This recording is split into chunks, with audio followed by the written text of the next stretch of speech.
Hello दोस्तों, हमारे इस नए एफएलपी वीडियो में आपका स्वागत है।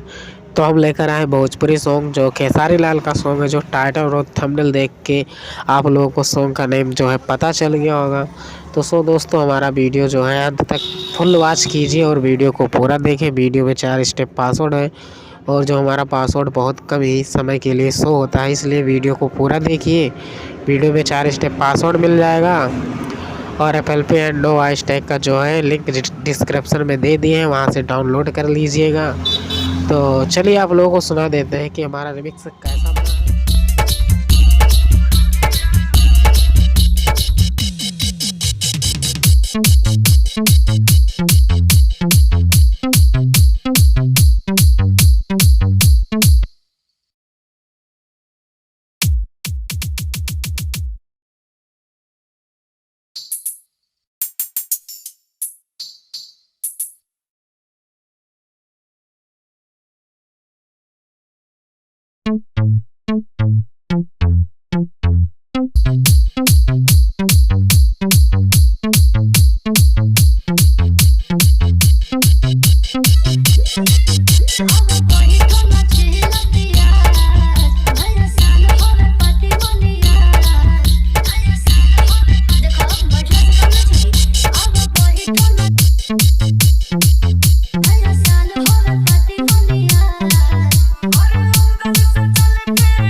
मस्कानवा बाजार।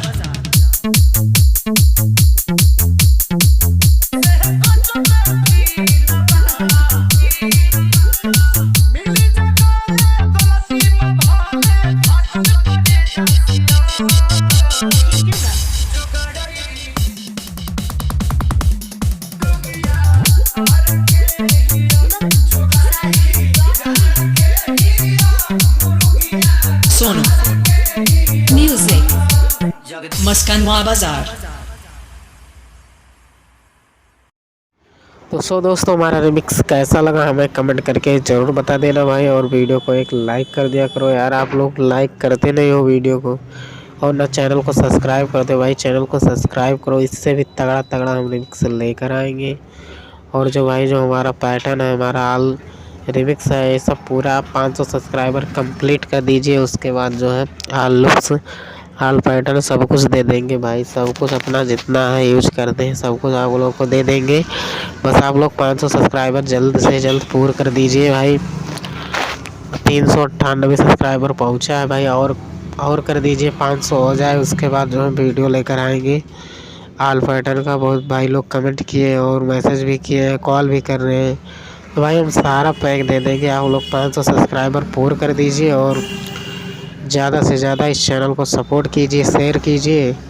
ऐसे में पल्पी project and no voice tag पाने के लिए हमारा चैनल को सब्सक्राइब कर लीजिए और बेल आइकन को प्रेस कर दीजिए, ताकि कोई वीडियो अपलोड करे तो नोटिफिकेशन आप लोग को जल्दी मिल जाए। तो बस आज के लिए इतना ही, मिलते हैं नेक्स्ट वीडियो में। Thanks for watching.